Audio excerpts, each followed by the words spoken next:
Good morning and welcome to ATN Blowout. Blowout is a syndicated live program of the network featuring chit-chatting and conversation on special interest topics, news, events and stories through correspondence report, experts' opinion and stakeholders' analysis. Today we'll be looking at the following stories. River State. Women protest exclusion from oil export contracts. Anambra State. Tanker explosion claims lives of driver and conductor. Diplomatic relations.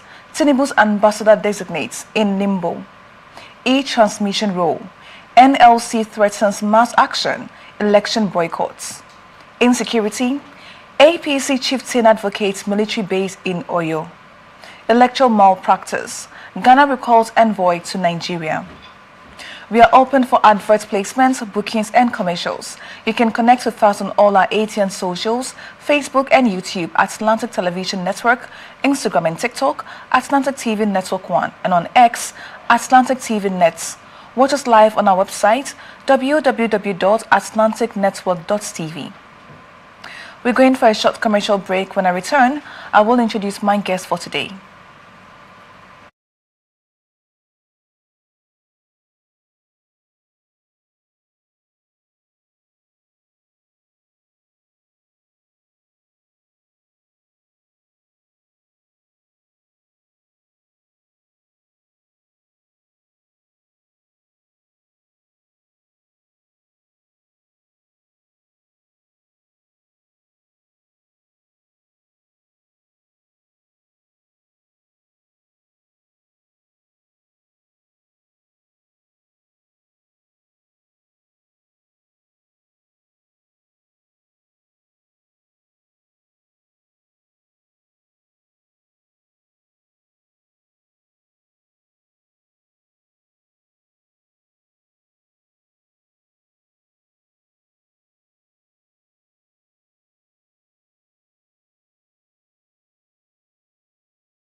Welcome back to Atlantic Blowouts. My guest for today is none other than Mr. George Deima, a public affairs analyst. Good morning, Mr. Deima. Good morning. It's good to be here. Happy Monday. Happy Monday. Making Monday. Money making Monday. I love that. Anyway. Special Monday. Yes. All right, let's get right into today's stories. Women of LM Kalabari in Degema Local Council of River State have protested the failure of oil companies to engage indigenous vessels owned by the community for crude oil exports, describing the situation as a violation of the local contents law. The women staged a peaceful protest at the Carlton Channel 2 jetty recently, drawing attention to what they described as decades of systematic exclusion, environmental degradation, and economic injustice in one of Nigeria's major oil-producing host communities, carrying placards bearing inscriptions such as "Local Contents Law Violated," "Kalabari demands first right of refusal," "We carry the burden, they take the benefits," and "I'll sacrifice their gain." The protesters said LM Kalabari has hosted export routes and critical oil infrastructure, including pipelines, flow stations, and gas facilities, yet remains neglected. Leader of the protest, Dr. Vivian Elenwon, said the community has served as an export hub for crude oil without commensurate benefits to its indigents. She explained that the area functions as the primary export corridor for crude oil from OML 18, including production from Carlton Channels 1, 2, and 3, Awoba and Krakrama, which are evacuated daily through its waterways to the Atlantic Ocean. Mr. Deima, Yes. think one thing I love about River State women is the fact that they always stand up for their rights and the rights of their people. I mean, let's take ourselves back to during the time of the emergency rule. It was the women that came out in mass numbers to protest. Today, they are protesting for their livelihoods, claiming that they are neglected, their communities are being neglected. Their vessels are not being included when it comes to, benefiting from the crude oil exports. What can we say to this, especially when it comes to our local content law? Well, I'll say it's quite sad. The local content policy is to incorporate and give opportunity to indigenous people to participate in the exploration and the oil wealth in their own land, right? And so it's to give a voice and a platform to the people. I must commend the women who have stood firm to advocate for their rights as indigenous, as citizens, as people that are from that community where the black gold is being exported. They should benefit from it, right? It's quite sad that the oil industry over the years, we've heard a lot of cries of marginalization, of resource control. Most of the underlying issues have not been addressed for decades. You can trace it back to this, the 60s, the 70s. A lot of conflicts has happened in the Niger Delta region as a result of the crude oil industry and all the crises that have come out of it. Now, women, it's not just about the women alone. I believe that there should be a win-win situation. The local vessels of these people, when you empower them, you are empowering the community. The multiplier effects is going to impact on security, is going to impact on the economic well-being, is going to impact on their health. I've traveled and crisscrossed the Niger Delta. I am from the Niger Delta. I grew up in an island community. I experienced firsthand the impact of crude oil spillage and pollution of our waterways. I have experienced the threat to aquatic marine habitats, the sea animals and other natural endowment that we've been blessed with, threats to our water supply, threats to our food supply, threats to our society in general. And the people are saying that let us be included, inclusive development, where you are not just picking, selecting, and just looking out for some few.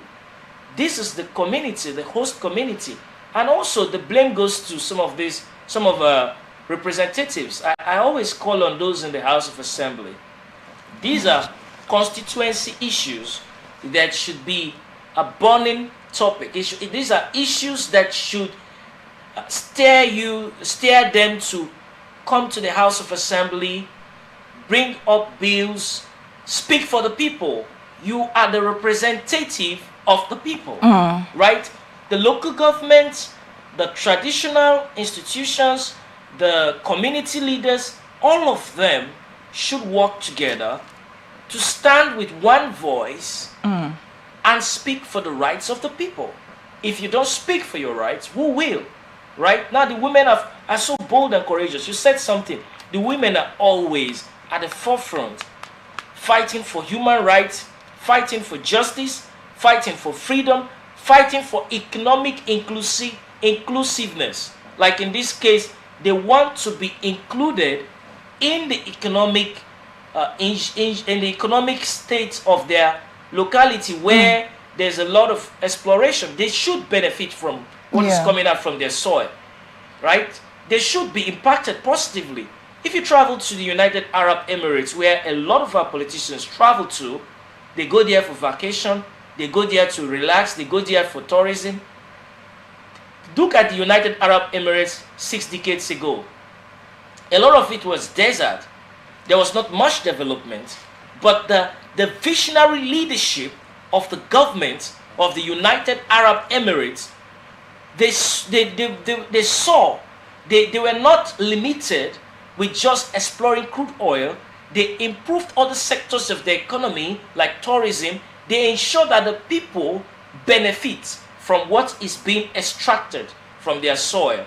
They ensured that there was fairness. Now you can travel to the United Arab Emirates, you can see the infrastructural development, you can see the sanitation, you can see even the environmental protection of conditions, right? They set standards. The people are impacted, and it has become like a global tourist attraction. People from the Western countries, from Europe, from all over the world are traveling to the United Arab Emirates today, and they have turned their petrodollars into economic transformation of their society, improving the lives of their citizens, giving the people a voice, making the people feel inclusive, ensuring inclusive development. That's what we want. All right, speaking about inclusiveness, let's take a look at gender inequality in this case. The local women are saying that their women-owned businesses are being marginalized. They are also not being included when it comes to decision-making that concerns the communities as well. Like I rightfully mentioned, when it comes to advocating for the needs of the community, the needs of its people, it always seems like the women in Port Harcourt, the women in River State are always at the forefront fighting for the rights of all. However, when it comes to decision making, when it comes to them being included in businesses, contract awards and what's not, they are always marginalized. And that's part of their grievances that they came out to, protest about. What does that speak to our gender equality when it comes to this part of the country, being it River State or Nigeria as a whole? I think it's calls for more inclusiveness, and we need to understand that women, especially in the business sector, they play a very critical role in driving our economic growth and development. And our society we can't achieve our full potentials if we exclude women. Gone are the days when people say, oh, a woman's role is just in the kitchen. No. Women all over the world are not just at the forefront of development. They play important roles in policy decisions. Look at the United Kingdom, for example. They had a female prime minister of recent, Theresa May. They had another female prime minister as a head of government, like driving policy, leading a nation, playing an important leadership role. We have in Italy a female, we have leaders. In Europe, you could see female leaders, presidents and all that. We are saying that, what I am saying is that when it comes to gender equality, we've heard over the years a lot of campaigns, agitations, and call for gender equality. But gender equality requires purposeful action to make it work. It's not just rhetorics. It's not just another hyperbole just to throw words around, just to dance and play with words. Gender equality is not just where you dance around it. Gender equality is action. Gender equality first starts with recognition of the important role women play in our society, in the business sector. Why can't we have more female entrepreneurs, CEOs, empower businesses? I remember I read in Kenya, one of the Nobel Prize winners. She won the Nobel Prize in Peace. She did a lot of work in terms of empowering women in tree planting, and it changed and transformed her country, her society, the environment, and placed her country in the world map. She was recognized for her diligent hard work, and she was awarded the Nobel Prize for Peace.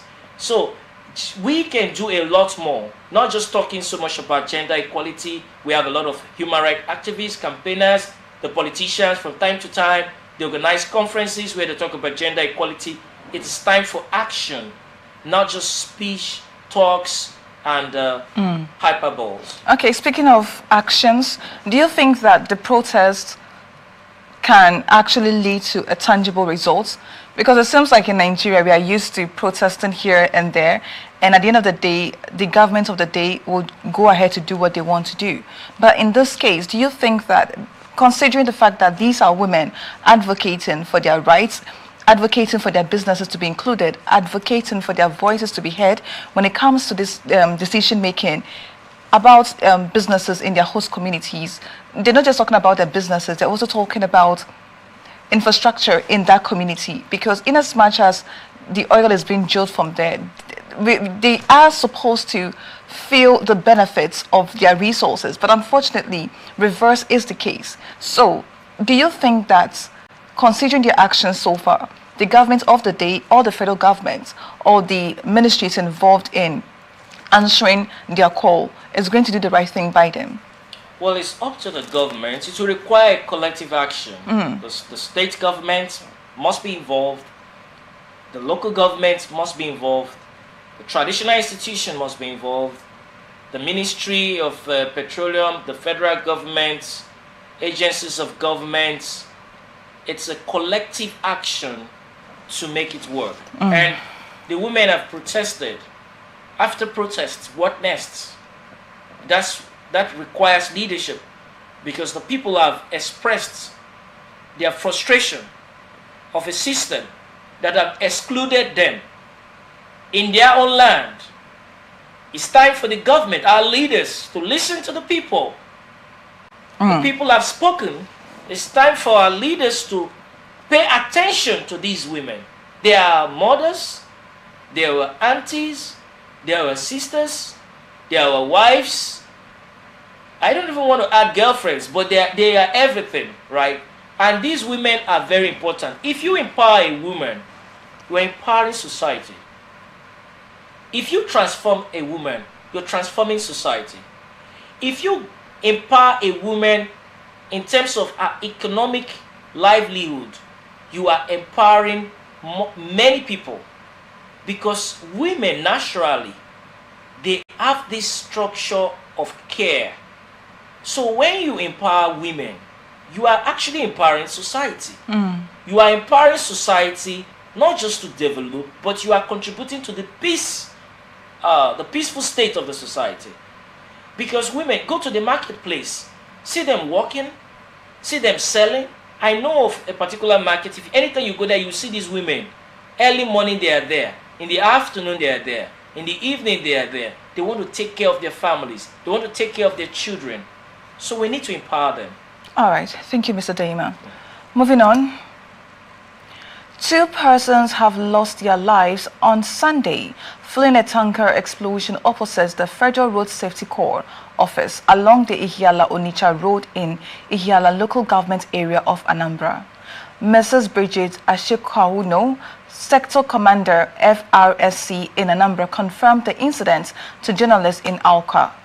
Ashikauno said the incident involved a commercial tanker with no registration number, conveying inflammable contents, and a motorcycle with no registration number. The sector commander explained that the FRSC rescued operatives alongside fire service personnel responded promptly to the incident and successfully extinguished the fire. She commiserated with the families of the deceased and urged motorists to adhere strictly to speed limits and remain attentive while driving to prevent avoidable crashes. It's really avoidable in this case. But I think 2 things caught my attention. The tanker vehicle itself had no registration. The motorcyclist or the motorcycle involved in the crash also had no registration.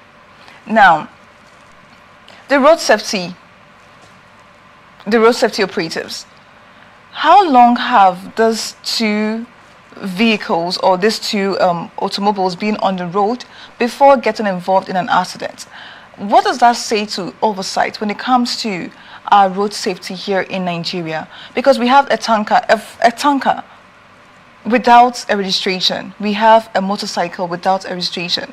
2 major, yes, that has one way or the other an effect on our economy. But however, there's no oversight to these vehicles. What can be done or what can be said about our road safety I think, operatives?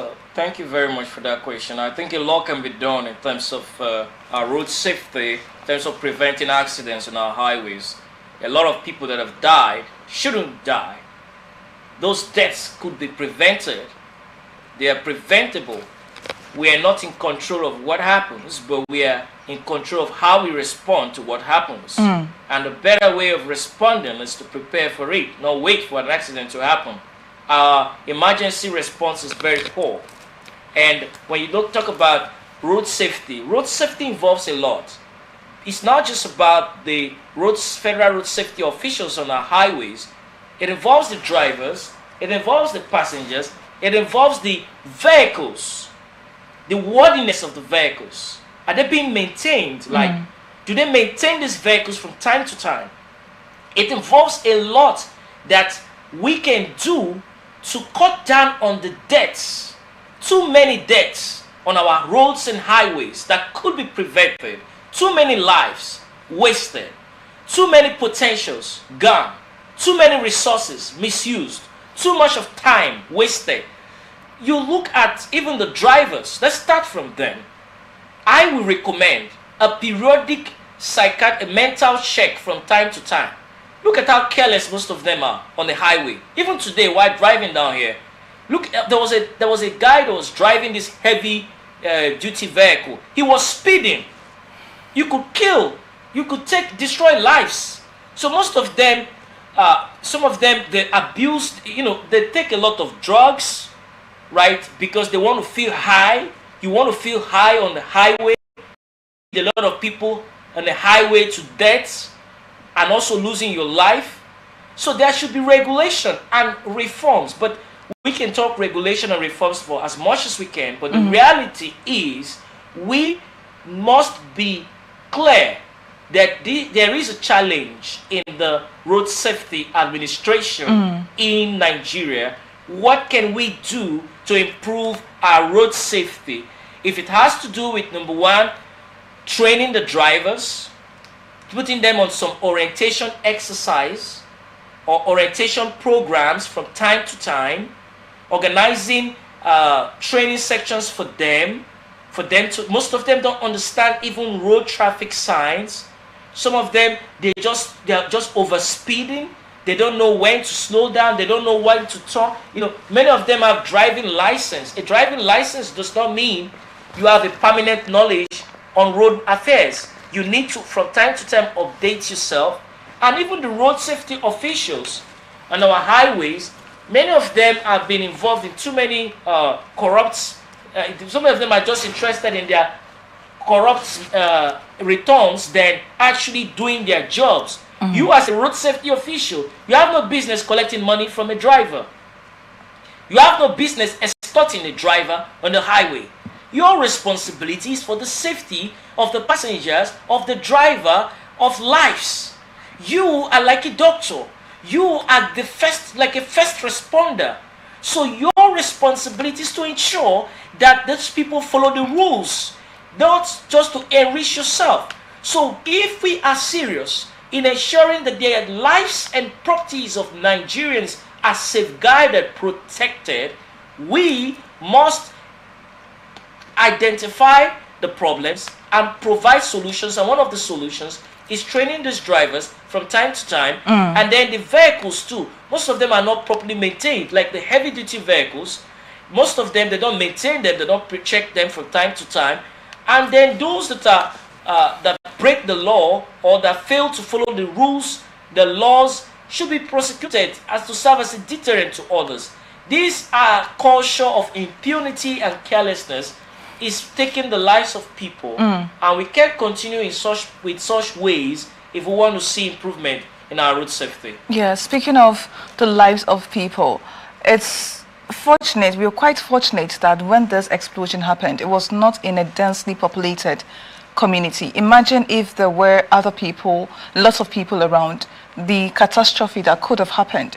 So does that mean that it's about time that we place stringent rules against tanker, or when it comes to tanker regulations, it's about time that the federal government, the state government, or even the road safety agencies place stricter sanctions on vehicle owners, tanker vehicle owners, and whether the drivers or the owners as well? I believe that there should be some strict rules, but rules don't enforce themselves. That's why you have the people, the agencies responsible for enforcing those laws to ensure that people follow the laws. Because some human beings, naturally, they don't follow the rules. They won't like to follow the rules. The rules are not meant to be comfortable or palatable.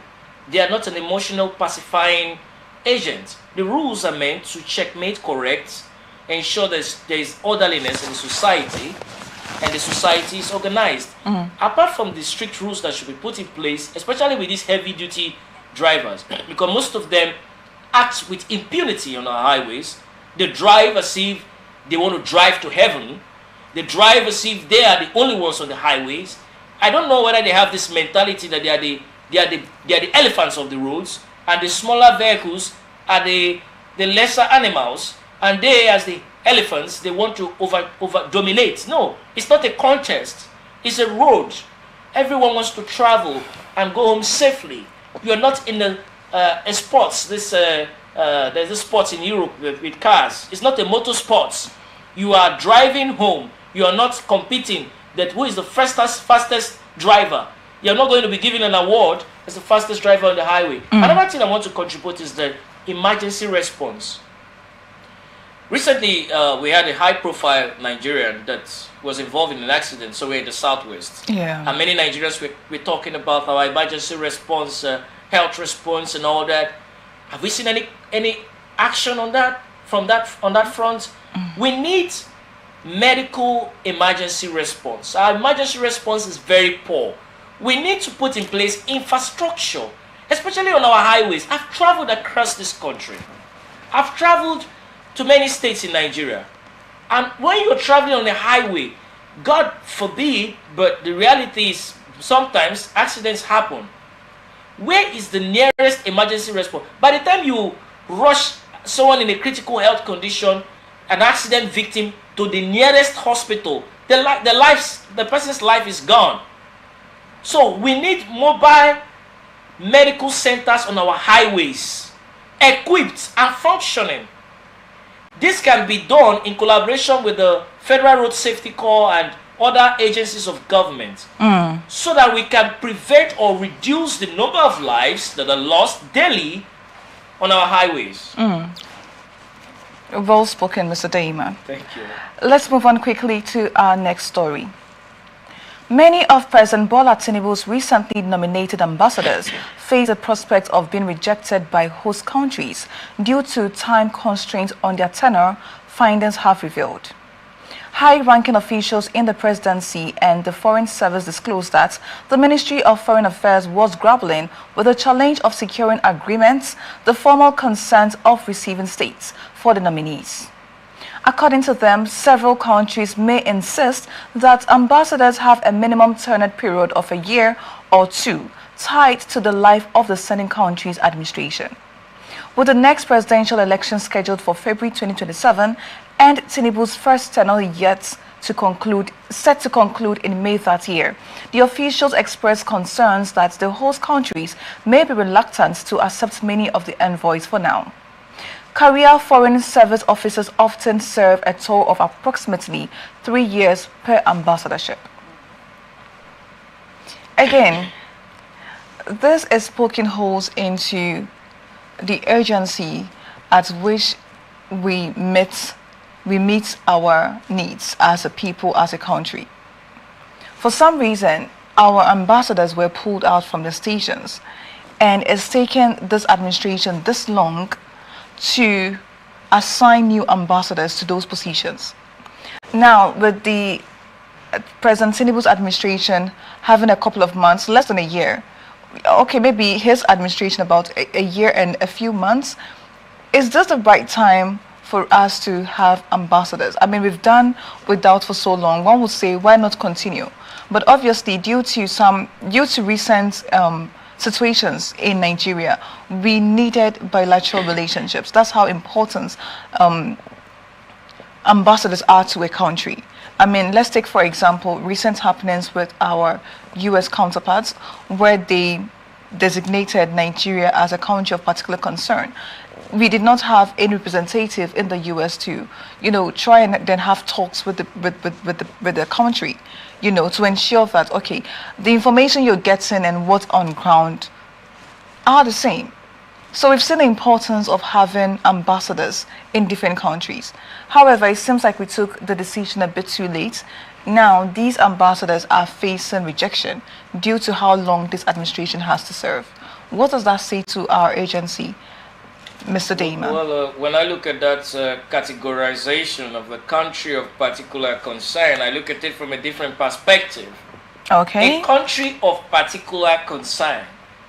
Almost a year to the end of an administration, we're still talking about ambassadors, right? International relations is very important to any nation because the world is a global village. You are not isolated from the challenges affecting the world, from supply chain crisis to collaboration to fight international terrorism, to economic cooperation with other countries, to intelligence sharing, security partnerships, foreign direct investments, cultural exchange programs, political stability, regional security, maritime security, transborder crimes, migration. All these topics all fall under diplomacy. And a nation that do not have a well-structured international relations is not serious in the 21st century society. Even in the 20th century world, it's not a serious nation. So let's call a spade a spade. We need leadership, and leadership, we are so much absorbed in politics than leadership. Leadership is not so much about dancing around a tree.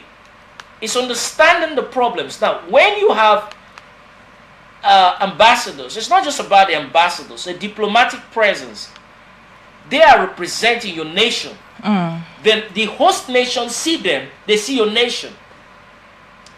And there is a lot of international engagements that takes place daily when you don't have a visible structure. It's not that we don't have the embassies in those countries, but diplomatic relations is not just a building, it's a system.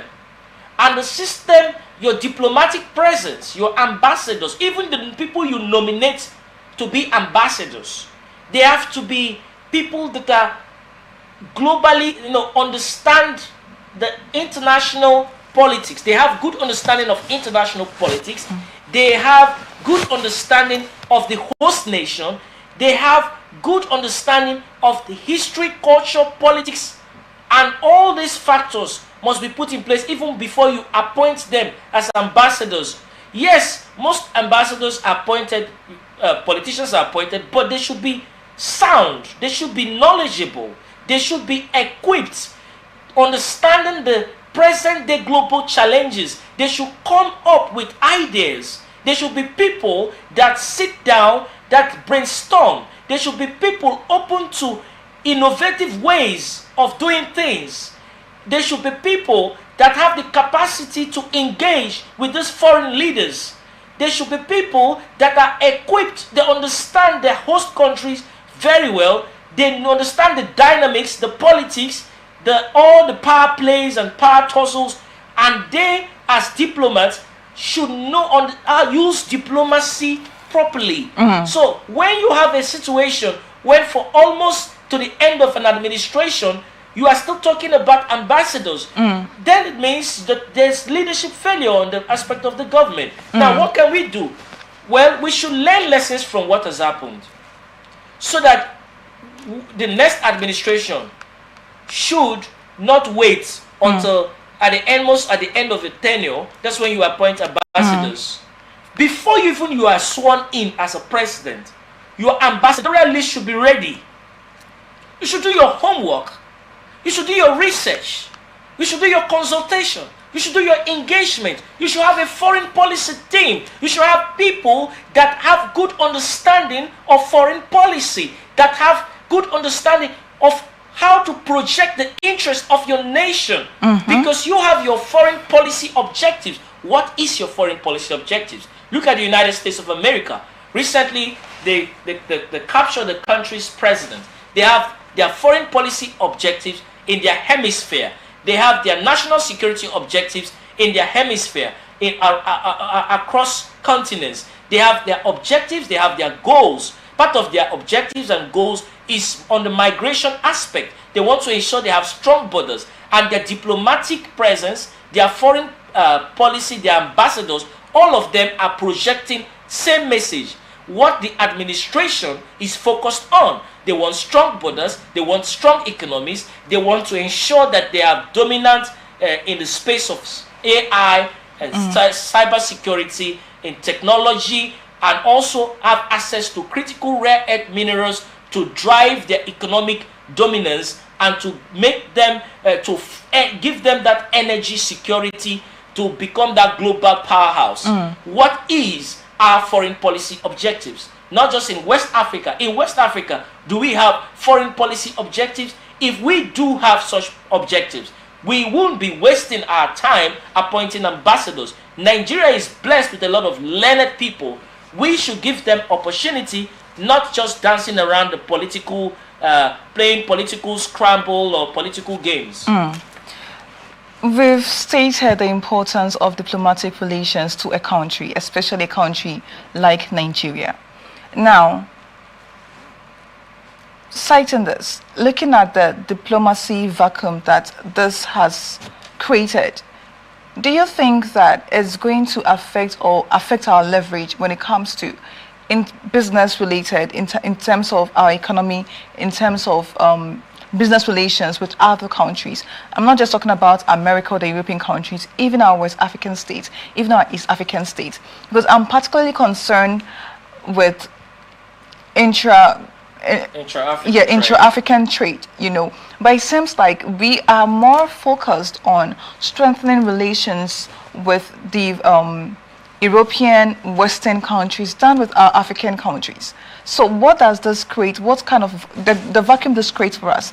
How does that affect our leverage when it comes to intra-African trade relations?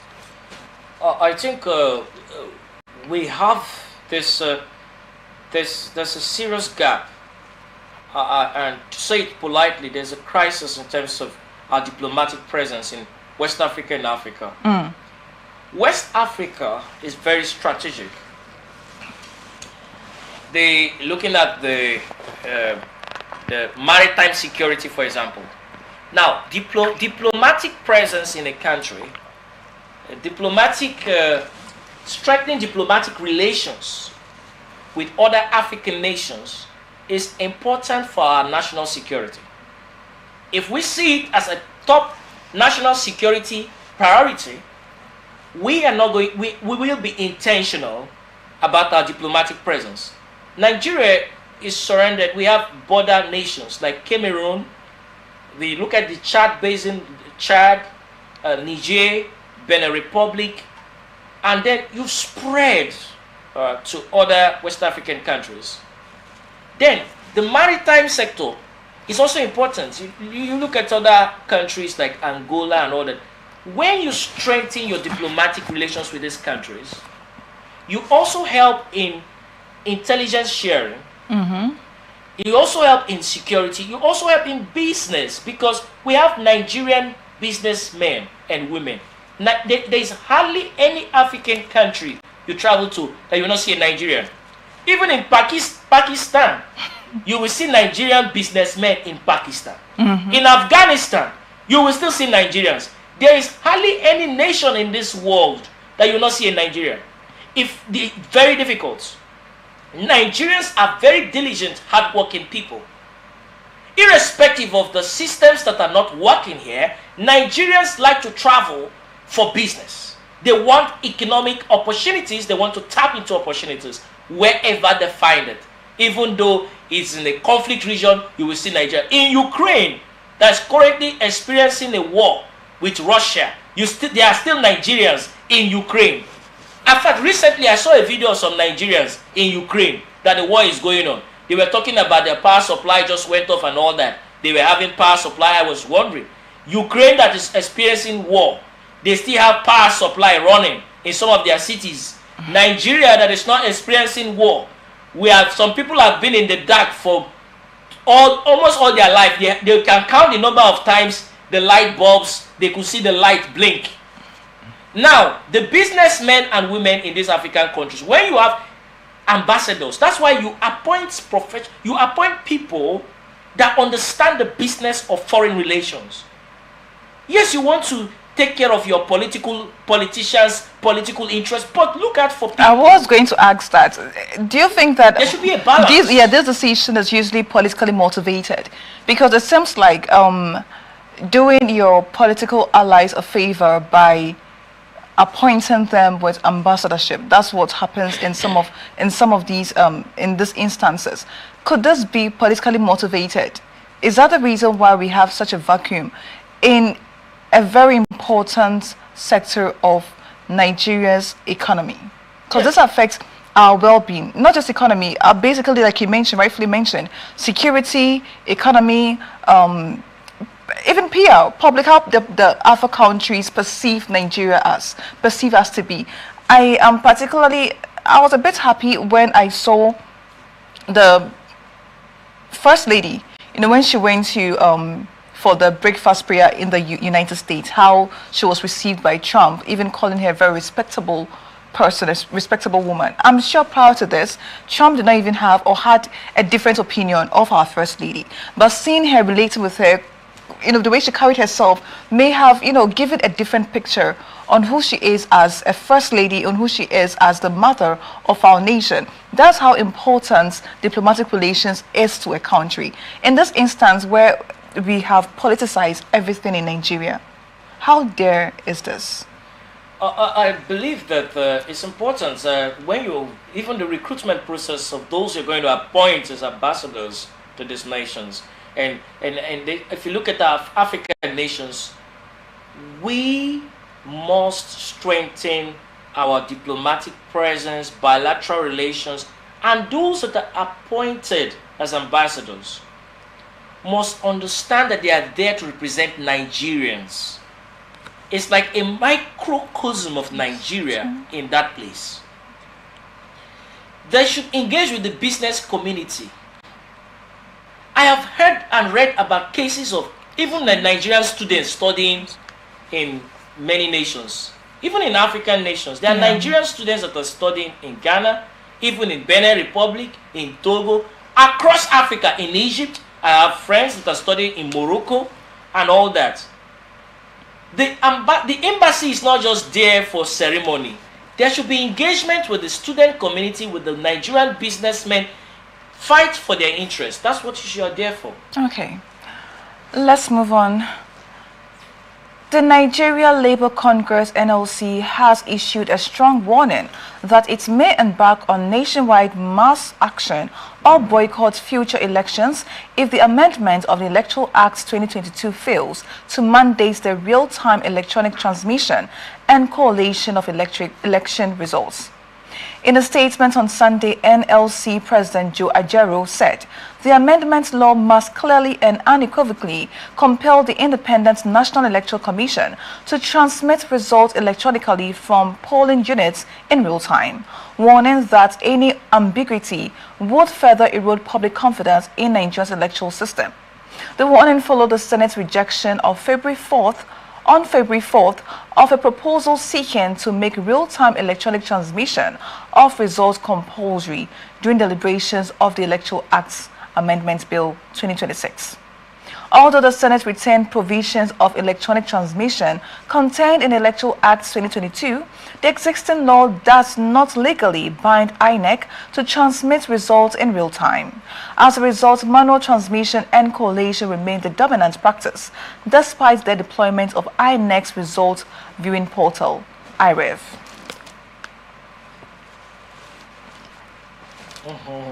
I guess it's quite a heavy one. It's quite It's quite burdensome. I would not say, yeah, it's quite burdensome to the people. I mean, during the last elections, we saw how people came out in mass numbers to vote just because they felt that the IREV was going to work. They felt that, look, this time around, we have the gadgets, we have the equipment, and we are relying on technology instead of the manual way of collation. So we are sure of a free, fair elections and transparent elections. However, we realized that during the elections, we reverse back to the old way of doing things. My first question, Mr. Deima, looking at how other countries conduct their elections and how heavily modern age technology has driven or has pushed most economies, most countries way ahead, what does or where does that leave Nigeria when it comes to technology driven elections? Well, during the last elections, I participated. I was on the field. I have practical experience of what transpired. And, Or you were in the field? Yes, I was on the field. Okay. And the fact is that if it swims like a fish, if it barks like a dog, if it crawls like an ant, it is what it is. Why should people be against transmitting the elections to, even with the transmission of the elections, the people who are going to transmit are not robots, they are human beings. They are citizens, they are Nigerians. We must sit down as a nation if we're serious about strengthening our democracy, if we're serious about improving our elections, if we're serious about improving our political democratic culture as a people, as a society, as a nation. A good student evaluates and asks himself questions. Your questioning process is influenced by your knowledge. What knowledge have we acquired in conducting elections in the past that will help us to present to the world and to Nigerians a much improved version of elections in 2027, which is next year? Have we learned lessons of the machines that have issues? Have we learned lessons of delay in delivering electoral materials and sensitive election materials to the polling booths? Have we learned from issues of bribing and corruption and all these corrupt schemes of politicians to influence and manipulate elections? Have we learned? Have we learned? Are we ready to improve our elections? Are we ready to build the trust in Nigerians to believe in the process? Are we ready to bring in more people who are suffering from voter apathy? So if we are ready to do all this, we shouldn't be kicking against transmitting elections, results, right? Electronic transfer of results. Why should we be opposing it? Why should people be saying no to it? I mean, they're not opposing. They are saying that they are leaving it to the discretion of INEC. But people, civil societies, and then like the NLCs, they are advocating that it should be mandated. Because if there is room for ambiguity, that means that the INEC or interested parties can manipulate the system for their personal gains. They should not be leaving anything. It should be made into the law. The National Assembly, they are responsible in terms of in the lawmaking, in legislation and laws. We want a better election in Nigeria. We are sick and tired of our elections in the past. Some will say, oh, they keep giving themselves high praise. Oh, we have improved. We need to improve our election system. And transmission of results is just one part of it. There is a lot we need to do. The question is, have we learned from the past elections? Because this is something that everybody should embrace. We want to see that if Party A scored 50 votes. It should be counted at the polling booth. The 50 votes should be sent and people should see it. We have technology. People should track, not 50 votes changing overnight or within the twinkle of an eye to 500 votes. That has to stop.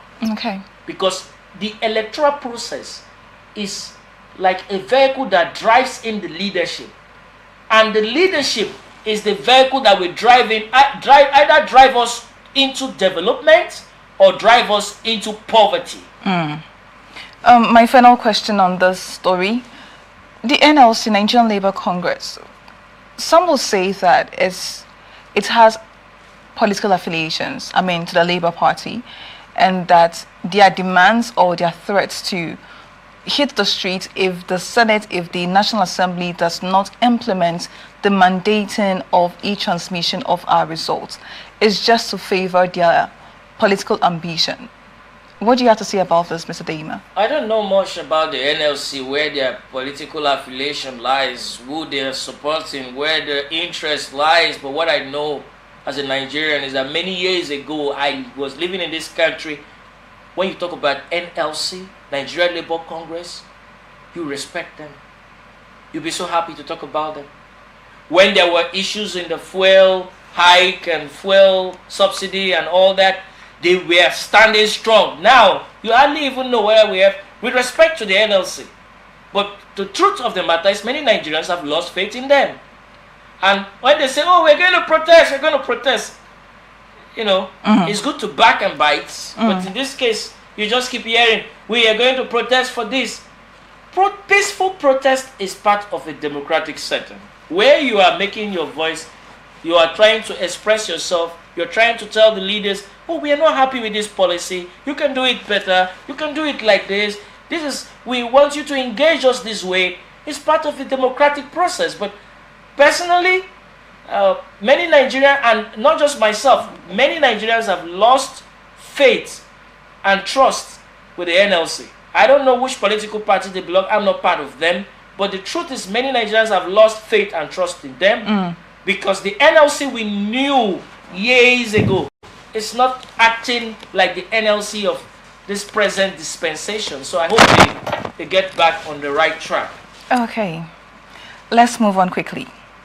Former member of the National Assembly representing Oyo Central Senatorial District and an All Progressives Congress chieftain in Oyo State, Ayuade Adeshoyun, has appealed to the federal government to establish a military base in Ogbomoso, citing rising insecurity and the strategic importance of the area.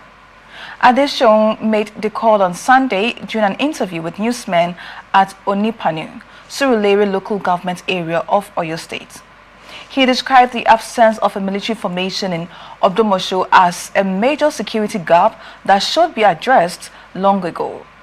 According to reports, gunmen suspected to be bandits on Tuesday, January 6, 2026, invaded the Old Oyo National Park in Oloka, Orire local government area, killing 5 National Park Service officers at about 11:30 p.m. 4 farmers were also reportedly killed in Igboho local government area of Oyo State, while the abduction of a nursing mother and her child in Supare, Akoko South local government area of Ondo State, has heightened fear in some southwest communities. Mr. Deima, strategic placements of military bases across Nigeria should not even be questioned, should not even be up for arguments. In fact, it's something that should have been done a long time ago, considering our security atmosphere in Nigeria. But we have a APC chieftain citing the importance of having a military base in Oyo State. Southeast, southwest, south. We've seen what's happening in the north central area of Nigeria. And we've seen how, due to the lack of military presence in some of these northern states, has caused the lives and properties of Nigerians. Should we wait until such a situation is being replicated here in our southwest, southeast, and south regions before the needful is done? Security is everybody's business. We all have shares in it. It's like an investment. It is an investment, actually.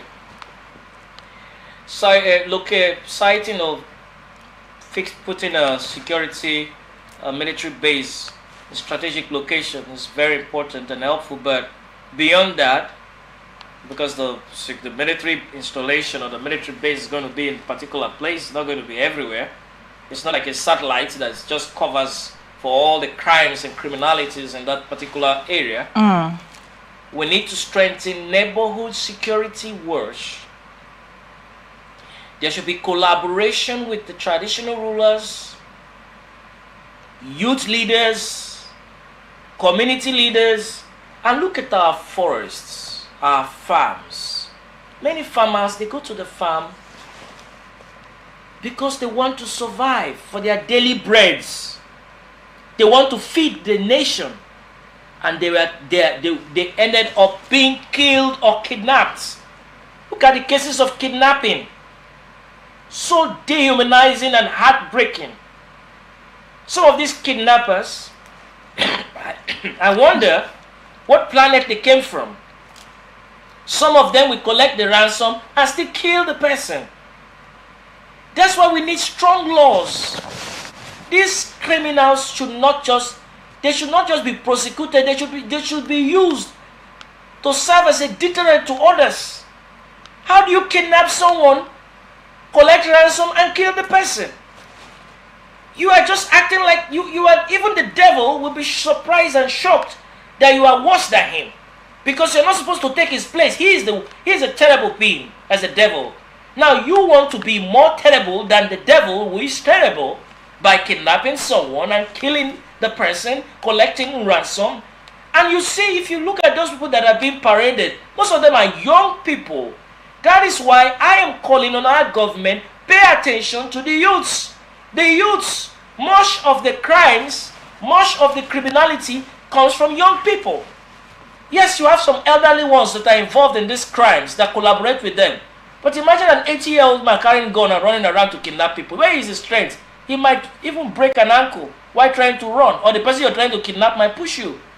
But the people that are mostly involved in these crime, security threats are young people. So there must be investments in our young people, because some of the drivers of insecurity, crimes and criminality, kidnapping, terrorism, banditry, violence is social injustice. Yeah. So the best way to address the crime and security threats, not just in the southwest, across the regions, across Nigeria, is apply social justice, apply the security measures. So look at it on the economic side, look at it on the security side, so that you strike a balance. The criminality and the security threats is not just even with the kidnappings. Some people are using their laptops to wipe off all the life earnings of people, and they are so happy to do it. Some secondary school students, if you see what they are doing, they are guns. They don't have physical guns they work with, but with just a click, they can empty your accounts. So that's part of the security problems we're talking about. All right, speaking of the military base, the establishment of military base, how would that go to improve response times to some of these bandit attacks? Should they be placed in strategic locations across Nigeria? If you want to improve response times from security base, you must ensure that the security base is a security base that is equipped with 21st century security infrastructure. Security now has gone beyond just having a building. You must ensure that the intelligence equipment, you must ensure that the communication gadgets and all the facilities are put in place. You must ensure that the intelligence network, intelligence gathering is put in place to respond, because you respond with knowledge so that you can be effective. You don't respond just with going to an area with your guns and weapons and everything. You respond, tactical response requires the technology and the infrastructure to address the security threats and challenges that is confronting that society. All right, let's move on to our last story. Government of Ghana has recalled its High Commissioner to Nigeria, Mohammed Ahmed, following the allegations linking him to electoral malpractice during the party primary election in Ghana. The recall was ordered by President John Mahama and announced in a presidential statement issued on Saturday. According to the statement, the directive took immediate effect, with the Ministry of Foreign Affairs instructed to carry out the necessary diplomatic and administrative processes. The decision was connected to allegations of voter inducement and vote buying during the National Democratic Congress parliamentary primary in the Ayawaso 8th constituency. This looks like a country that takes accountability to heart. I mean, how rare is it that a country, especially when its administration, political administration is in power, will recall its ambassador to another country due to vote buying or due to electoral malpractice? How rare is that, Mr. Dama? Well, it happens with some nations, like for example, the United States of America recently recalled their ambassador to Nigeria, and not just Nigeria, some other countries of the world. So recall happens, but for Ghana, a West African nation, is quite impressive. I don't know the political undertones or the political underlying. I mean, things. the ambassador. I understand that he was recalled because of his political corruption and vote buying and all that allegations. Yeah, it has not been proven that he's actually guilty. Until he is proven to be guilty, we can say with confidence, with our full chest, that yes, this man is guilty, and that was why he was recalled. But for now, these are the allegations against him. But now, what I would say is that I think we can also learn lessons from that as Nigerians. That you being an ambassador, you being a governor, you being a president, you being a minister, you're a public servant. You are hired by the public, by the people. You are not a boss. You are a servant of the people. So stop seeing yourself as an idol or a god to be worshipped because you have a political position or you have occupying a political office. Before you were there, people have been, and others will continue to be. So you're not the first person, you won't be the last. See political office as a platform. You are just a temporal resident or person occupying that office for a time being. Use it wisely. And also understand that when you are not performing well, the people can recall you. In our own democratic process, through elections, they can decide to re-elect you, or they can decide to say, no, go home, you didn't do well. So don't see political office as a paradise where it is your birthright. It is not your birthright. So these are lessons for us as Nigerians. Okay, and then speaking of lessons, what does this say to, what kind of precedence does this serve, or what kind of example does it send to other African nations when it comes to electoral malpractice? Because he's being recalled because he was allegedly involved in electoral malpractices. So due to this, while investigations is being carried out, he's being recalled from his position. I mean, we've seen instances in Nigeria where some office holders will be accused of a crime, and they will be in that position, even while investigations has been carried out, and even sometimes investigations will not be carried out. So what kind of example of that is Ghana setting for other African nations in this regard? There's certainly an example of perspective adjustments. Perspective adjustments. It's rare. It's very difficult to see a political office holder in Nigeria resign. They hardly resign. no matter what you accuse them of anything, they will hardly resign. That's because of perspective. They see the office, maybe because they are in good terms with their godfather, so they don't care about what the people are saying, they don't care about what. So we change our perspective, adjust our perspective to see that this office is for me to serve. UK or some of these European nations, you see a particular issue, the man will honorably resign the office because the office is bigger than him. So we have more of personality and politics and power than leadership and service. Okay, and then also diplomatic relations.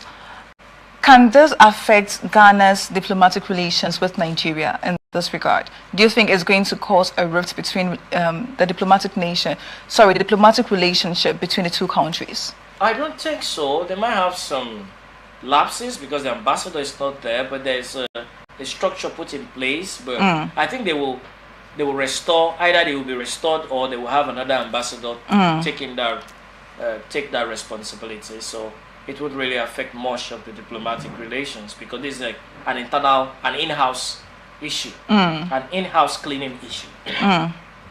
All right, and finally, is it something that, I mean, it's an ECOWAS nation, West African nations, and if an ambassador to my country, or your ambassador to my country is being recalled, and let's say, for example, we have certain discussions in place that can only be handled by him, and I feel you recalling him is wrong timing. I need him to stay there just for us to conclude whatever business we have ongoing.